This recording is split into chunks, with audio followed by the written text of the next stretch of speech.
Welcome, movie fans. Thank you so much for joining us for episode 73 of Reading Between the Reels. If you're a new listener, we're so glad you found us. If you've been enjoying the show, please tell someone about us. Send a tweet, post to Facebook, write a review on your favorite podcast catcher, or just recommend the show to a friend. I'm Craig Dickinson, and today on the show, I'll be sharing the third in our series of Star Wars conversations that my English classes participated in with special guests. Today for you, we have Thomas Riddle of Imagineering Education, Star Wars in the Classroom, Adventures in Learning with Indiana Jones, and Aaron Harris of Star Wars Reactions. We hope you enjoy the show. I need you to compare the relationship between Obi-Wan and Anakin from the Attack of the Clones and Revenge of the Sith. Compare the two relationships they have. Well, I would say that in Attack of the Clones, you still see this master-mentor, kind of like teacher-student relationship. Anakin, honestly, in Attack of the Clones reminds me of a teenager. He reminds me of a teenager who, one, has a huge crush. Two, he's trying to start to come into his own and thinks, I can do more than my dad, or in this case, my teacher or my master. And so he's really kind of this conflicted, I want to kind of do my own thing. By the time we see them in Revenge of the Sith, then they are more peers. They're more equals. And I think Obi-Wan even recognizes that as well.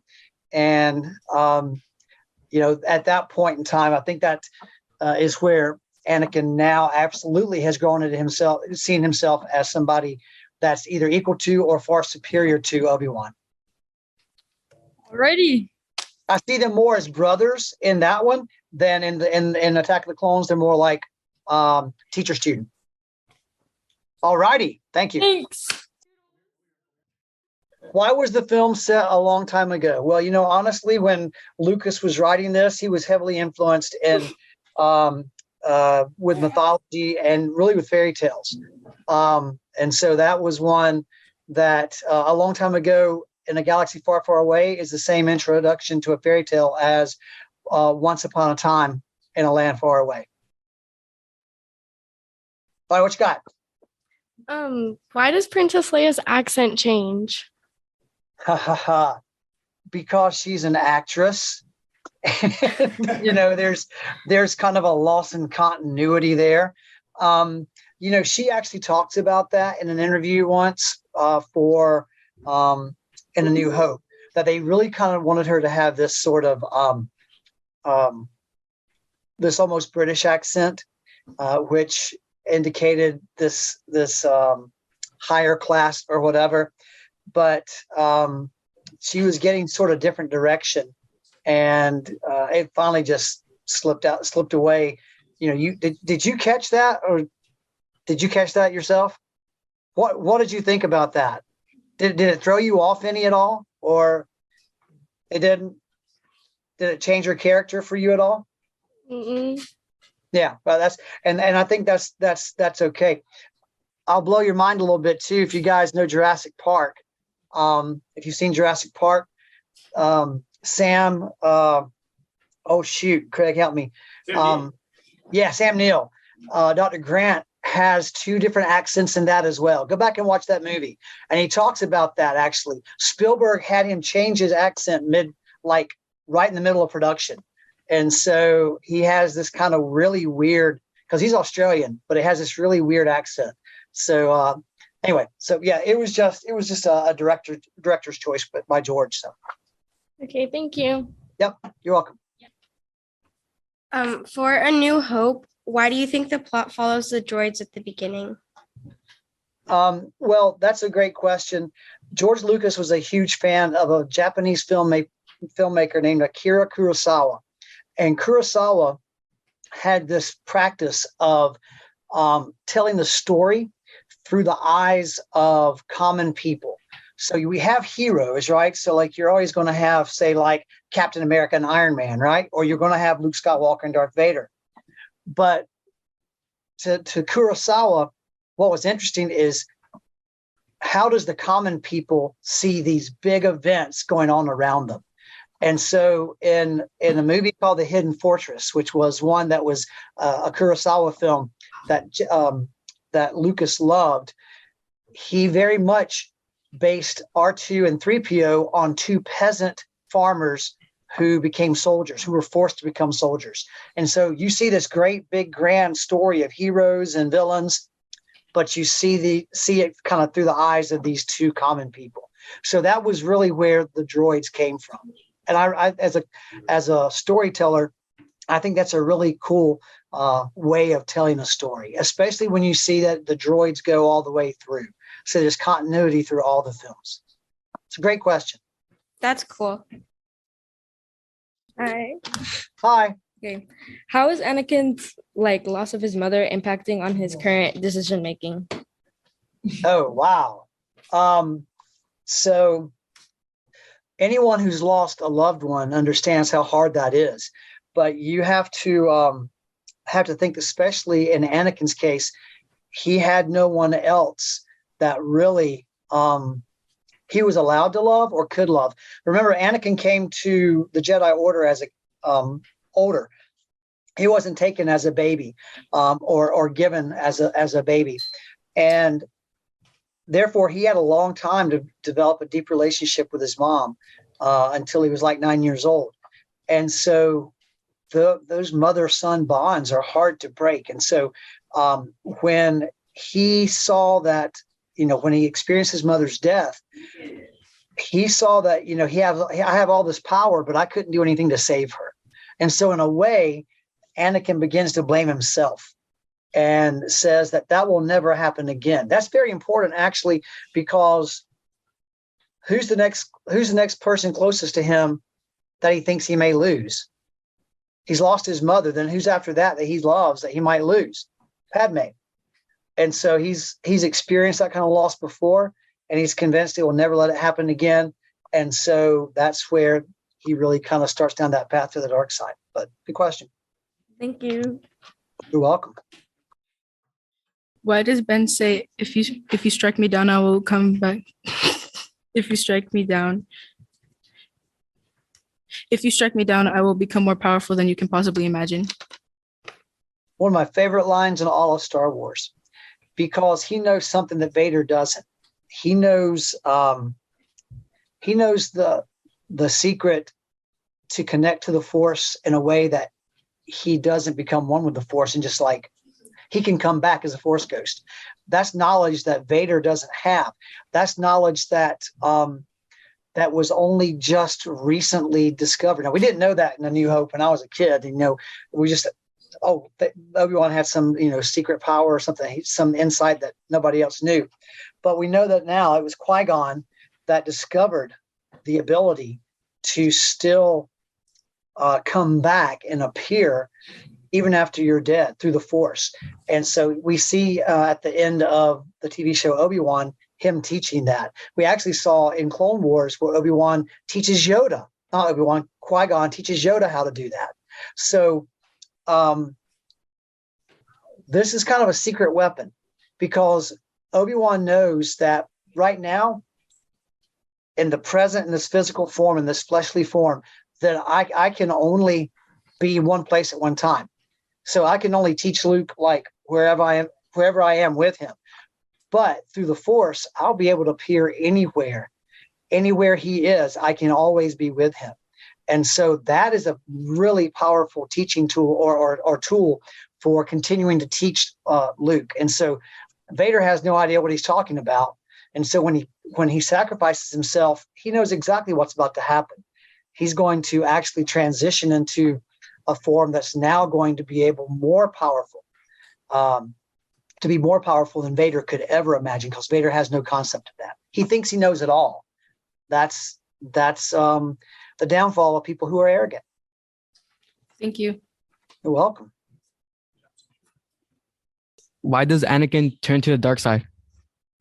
Oh, wow. Well, part of that, I think, is I touched a little bit on with his mother.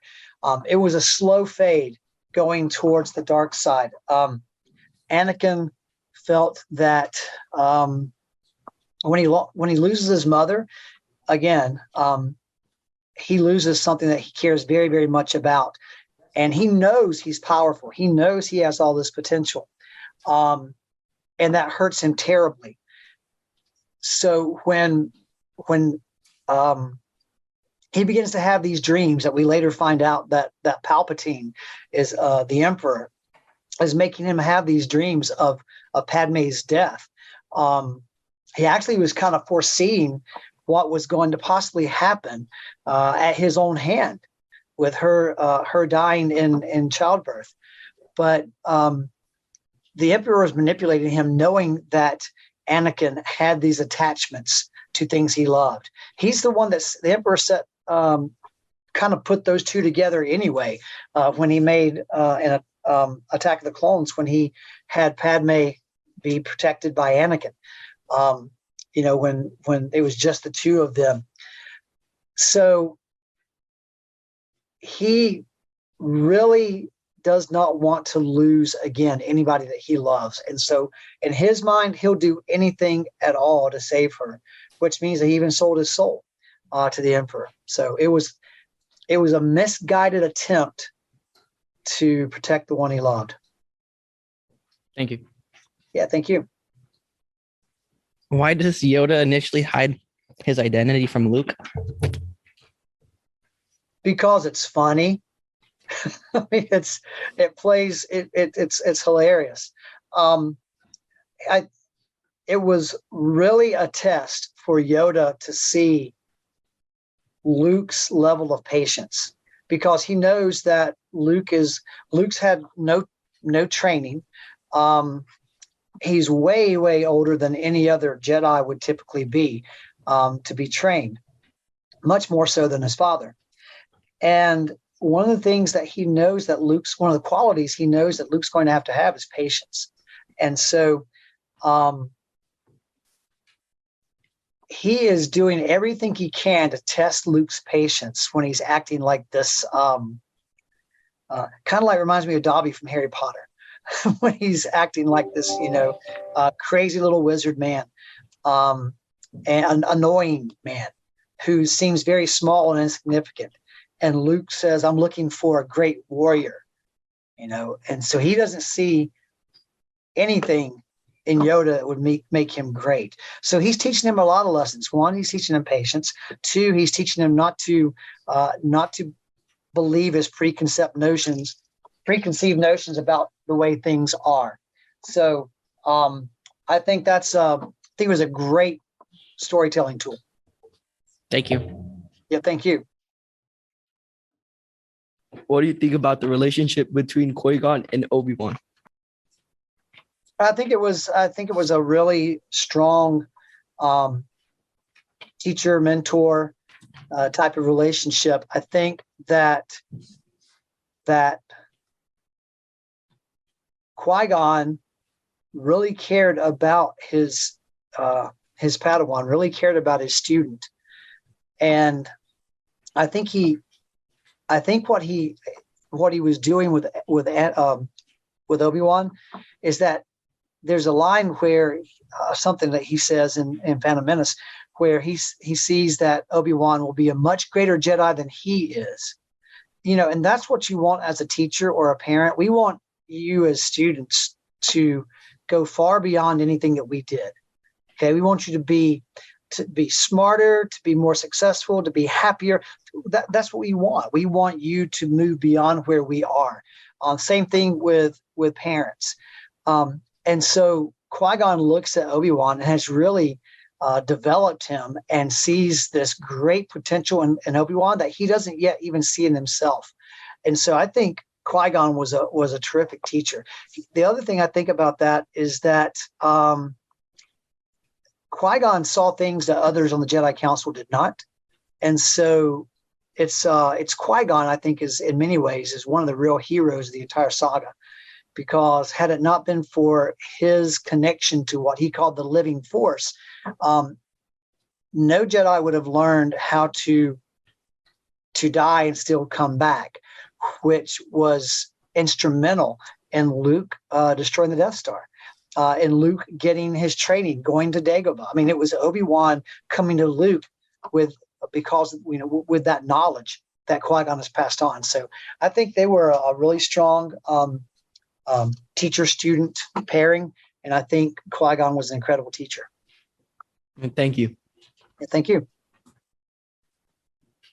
At this point in Sega, Han and Luke have seemingly switched roles. What is the reason for this? At what point in the saga, though, that they switch roles? I mean, because is it like in the sequels or in the original trilogy, or I think You it was mean- in the sequels. where Luke's kind of hiding on the island? Wait, what do you mean? So, Wait, it's under like Return of the Jedi. Return of the Jedi. Yeah. Okay, so that Han and Luke have switched roles. Well, okay, so that's great. Now I got you. What we see when we first meet Luke in A New Hope is he's a naive little farm boy. I mean, he's just a teenager trying to figure his way, make his way through life. And Han is the experienced, cocky hero, full of confidence. And it's actually Han that has to save Luke from being destroyed by Vader in the Death Star battle, And when at the beginning of Return of the Jedi, we see now Han is the one who is somewhat helpless. He's in a helpless state. He's been frozen in carbonite with no means of escape. But it's Luke who masterminds the whole plan to free Solo. And so you have those roles switched there. What that shows is that Luke has matured. It shows that Luke is now a hero in his own right. Just like Han was older and more mature than Luke was, Luke has now become a hero in his own right. Now he has saved Han's life. And so there, it's that kind of role reversal you see there. But it really, in Return of the Jedi, we see that Luke has grown a lot. He got beat up a good bit in the Dark Road of Trials and Empire Strikes Back. But now he's returned as the hero that the title suggests, Return of the Jedi. And he's just as powerful, if not more so, than Han. Good question. Yeah, man. Thank you.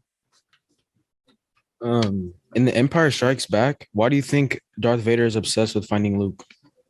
Well,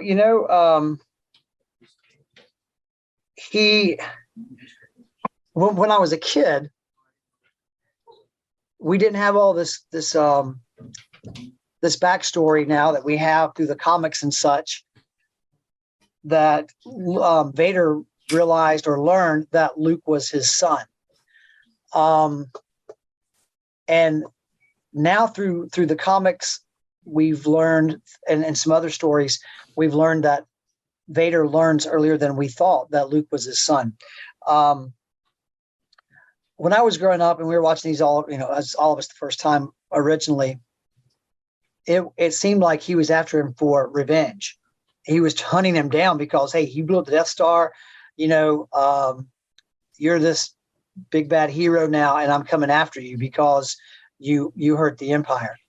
But then, of course, we see, even in that film, that we learn from the Emperor that he's his son. And so Luke, now though, sitting where we are in 2023 in the story, with a Sith, there's always two, right? There's a master and apprentice, and that the apprentice is always looking to overthrow the master. Yeah. And so to be able to do that, Vader's going to need his own apprentice, right? Yeah. And so who better to be an apprentice to him than his son? So on the one hand, you see him as a Sith wanting to take his own apprentice and overthrow the Emperor. That's what he tells him. Join me and together we'll rule the galaxy as father and son. But I think there was something deeper down that still remained of Anakin, is that there was still a heart connection to a son he never knew. There was a heart. There was a Anakin. There's a part of Anakin in there still that wanted to find his son because he wanted to love his son. And I think you see that in Return of the Jedi come out great in several scenes, especially when Luke turns himself in, and he Luke's telling him, "Hey, I sense the struggle in you, Father," and he says, "It's too late for me, son." So I mean, he doesn't call him Luke, or Skywalker. He calls him son, and it's just like there's a recognition of, I'm your father, and yeah, but it's too late for me.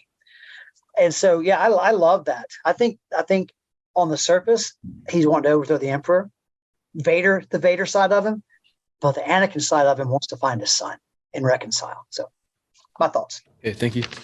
Thank you. Thomas, you got time for one more? Yeah, let's do one more. What was the most memorable quote from A New Hope and why? Oh man, I think one of my favorites is what I said earlier. If you strike me down now, I'll become more powerful than you could possibly imagine. It's Obi-Wan. It shows Obi-Wan's confidence, his peace at sacrificing himself for the greater cause. The culmination of everything that he's spent his life for comes to that moment. As a Jedi, where he's like, okay, I'm at complete peace with my death as a sacrificial death to serve the greater good.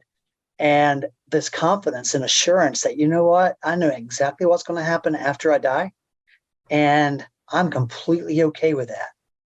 And so to me, that's inspiring. So yeah, I think that's one of my, there's some great lines,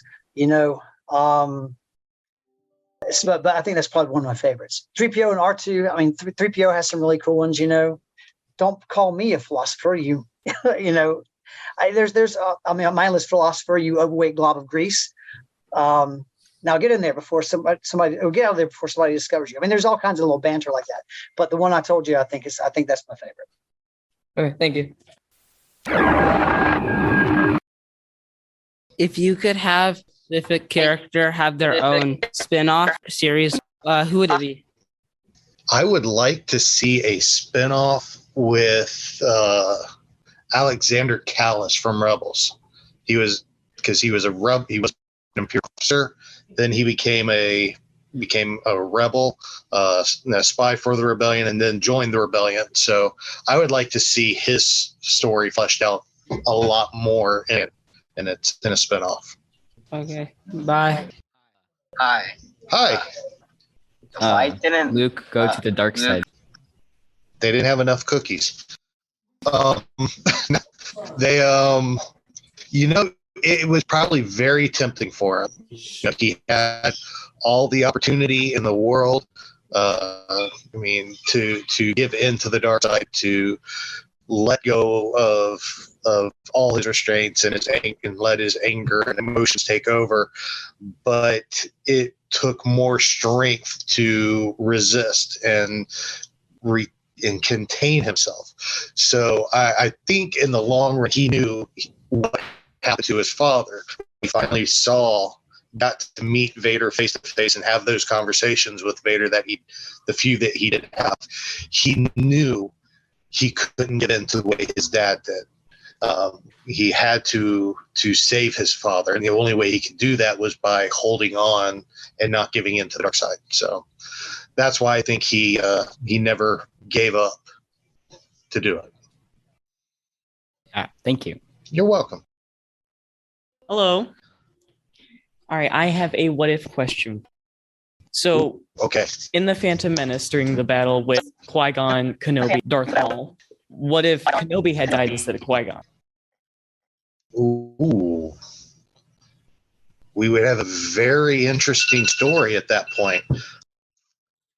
I think that things would have played out completely differently. I don't see Anakin falling to the dark side at that point. I see Qui-Gon actually fight with Anakin at his side, and the Emperor never actually taking over. I see it playing out completely different, because Anakin looked at he looked at Obi-Wan as a brother, but Qui-Gon he looked at as a father. Yeah. The father he never had. So I think having that father figure in place during his formative years would have changed the story at that point. It would have. Thank you so much. Thank you. Great question. Why do you think Darth Vader was obsessed with finding Luke? Because it was the son he thought he didn't have. Well, last time all he knew is Padme died. He didn't know, and he assumed that his son died in childbirth. So when he realized that the upstart rebel pilot who blew up the Death Star was a Skywalker, he knew it was his son. So he became obsessed with finding his son. And because that was, Padme was his life. He did everything for her. And when he found out she was pregnant, he did everything for her and his unborn child. So he did everything a father could do to get back to his son. Okay, thank you. Who's your favorite character and why? Who is my favorite character and why? Well, if we're just talking about the movies, it's Obi-Wan Kenobi. Obi-Wan, I felt, was a very, in the original trilogy, was a very underrated character, but we end up seeing he plays a huge role in the movie. What really got me into the character even more was actually seeing some of the animated stuff from the Clone Wars, where they really flesh out his relationship with Anakin. We got to see that brotherhood that he talked about in Revenge of the Sith, and that really changed the storyline for him in my eyes. So definitely Obi-Wan. If we're just talking about everything, including all the animated series, it's Chopper the droid from Rebels. So he's just got an attitude that I relate to. Oh, thank you. You're welcome. Hello. Hello. What was your favorite Star Wars film? Favorite film is the original 1977 Star Wars, A New Hope, mainly because that's the first one I ever saw. It has a lot of sentimental value to me, and just because it's the first one I saw, it's what got me hooked in. And I didn't see it in 77 because I wasn't even born yet at that point. I remember I saw it on TV for the first time in the mid 80s, so it really stuck with me. Thanks. All right, so why do you think Palpatine said Padme lost the privilege to die or to live? That's a good one. You know, Padme for Palpatine was a tool and a distraction. He knew in order to get Anakin to turn to the dark side, he had to have Padme to create that attachment and make Anakin emotionally off balance. Whereas he also knew if she lived, she would keep Anakin's focus and loyalty would be to her and not to him. So in the long run, it was a catch-22 for Palpatine. He needed her to a certain extent, but then he needed her gone in order to complete his plans. So of course, there's a lot of speculation out there about how Palpatine used her life force to save Anakin after Mustafar, but that's all fan theory and stuff. But it definitely makes a lot of sense knowing all of that. What were your thoughts on the clone troopers fighting for the die in Attack of the Clones? It was fun to watch. I remember when the Attack of the Clones came out, and seeing them on the screen for the first time, arriving in the arena on Geonosis and saving the Jedi that were left. It was a lot of fun. It was very exciting to see, but it was also very ominous too, because at some point those guys are going to eventually become the stormtroopers that we see in the original trilogy, and there's going to be a transition at some point. And of course, we were all proven right in episode 3 when we saw him execute Order 66. So it was fun. I really enjoyed seeing the debut of the clone troopers. And then, of course, through Clone Wars series, seeing their growth and progression as their armor changed and the different personalities that emerged. Thank you. You're welcome. How did Luke become a Jedi? How did Luke become a Jedi? Yeah. Okay, well, good question. Luke did not travel the traditional path that most Jedis would have gone through with the training, and then, of course, the trials. He did have a little bit of training from Kenobi in the first movie, and then, of course, from Yoda in Empire. So he had a little bit of training. He never had that extensive training that most Jedi would have gone through, that even his father, Anakin, would have gone through. So his journey was a little bit different, as in he basically grew up living the trials that he would have gone through as a Padawan. So I think in having to face down Vader and make that stand that he does in Return of the Jedi, where he had the opportunity to kill Vader, but he held back, and he's like, no, I'm not going to do this because I'm not that person. He made that stand, and I think that's the moment that, he called himself a Jedi all through the movie, but that's the defining moment that made him a Jedi Knight, in my opinion. What are your thoughts on not believing in the Force? Han Solo, he was a fun character. He was, and Harrison Ford portrayed him fantastically. When you have the life that Han lived, traveling around the galaxy, smuggling, he fought for the Empire a little bit as a member of the infantry. Your faith in things is going to wane, and you're not going to have it because you will not have seen it. And in the time he grew up, the Jedi were gone. The Force was basically not talked about. After Palpatine took over, he downplayed it, didn't want it discussed. The Jedi were relegated to myths and legends, so he had no firsthand experience with it. So he, why believe it? It just seemed like there's a lot. How many stories out there today that people consider myth or legend? It's the same boat with Han. So I think it played out quite nicely for him, though, for journeying from a skeptic to ultimately a believer, as we see in episode 7. It's all true. Force, the Jedi, it's all true. Okay, thank you. You're welcome. Why didn't Vader kill Luke? Why didn't Vader kill Luke? He didn't want to kill his son.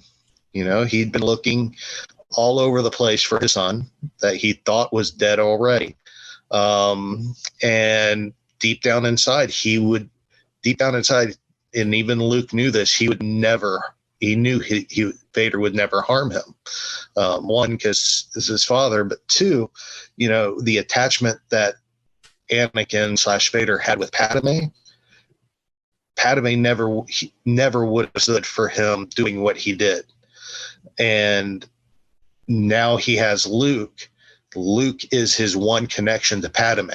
So he's not going to get rid of the connection to the woman he loves. And that's why he could never bring himself to kill Luke. Thank you. You're welcome. Why might it be a bad idea to give Anakin the assignment to protect Padme? Why would it have been a bad idea? Yeah. What could she do wrong? What could she do wrong? Yeah. I don't think it was what she could do wrong. It was more of what they saw in Anakin, as in his attachment to her from them growing up. So I don't think it was necessarily what she could do wrong. It was more of Anakin's strength and willpower to stay the course. Alrighty, thanks. You're welcome. Why does Yoda initially hide his identity from Luke? Probably just a mess with him, honestly. it was, Yoda is a very strong character in the Force. So he knew who Luke was before he arrived, and Ben probably told him he was on his way, so he knew who he was. And of course, with R2 being around in all the movies, he probably recognized R2, so he knew who he was dealing with. So it was probably just to test them, to see as a test, because you saw how Luke reacted with Yoda. He's looking for a great Jedi, and you never even imagined that this short little green big-eared goof was the great Jedi master he was looking for. So it basically played on his prejudice and helped him realize that not everything is going to be how you picture it, which I thought was a pretty good lesson for Luke to learn at that moment. Okay, thank you. You're welcome. What was your favorite movie that Obi-Wan was in? Favorite movie that Obi-Wan was in? I like a good one. Probably my favorite one with Obi-Wan would be Revenge of the Sith. Because at that point we see just the whole range of emotion for Obi-Wan. We see success, we see joy, we see stress, we see heartbreak, we see devastation. It is a full bore story for Obi-Wan at that point. And his speech there at the end as Anakin's burning up on the lava shore, when you know the background and history between the two, that you don't see in the movies, that you see through the novels, through the Clone Wars, it makes it even more heartbreaking, that speech, because they truly were brothers, and he truly did love Anakin. What did you think of Anakin's killing of Count Dooku? Was it justified? Was it justified? Could it be justified? Yeah. I mean, he led the Separatists and the murder of many, many Jedi and many, many troopers and many, many civilians. So yeah, could it be considered justified? Yes. Was it right? No. He played into the Emperor or Palpatine's hands at that point by doing that. He knew he shouldn't do it. He even says this isn't right, and he allowed Palpatine to manipulate the situation. So, was it justified? I think you could say it was justified, but was it right? No, wasn't right. Okay, thank you. You're welcome. Why is the film called The Phantom Menace? Why is the film called The Phantom Menace? Mainly because there's you can actually look at that as several different ways. You could see it as